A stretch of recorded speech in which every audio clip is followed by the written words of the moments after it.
It's interesting because if you asked me, would I have given you that answer 20 years ago?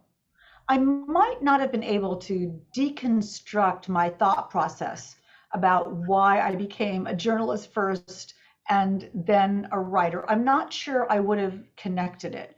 I would have thought that something had set me on a path to find justice and truth and to tell a story. But to send it back, to connect it with reading Sherlock Holmes in the hayloft or reading Agatha Christie in the hayloft, I'm not sure I would have done it.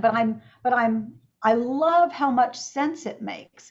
And it really teaches me something I think about every day about how we don't know what's going to influence us, how something that happens to us gets tucked away in the back of our mind, in the back of our brains. And then when it's ready for that to blossom and flower and emerge, those experiences and those things that we cared about and thought about at some other time in our lives just flood back and give us the tools necessary to go ahead. It's all just so connected.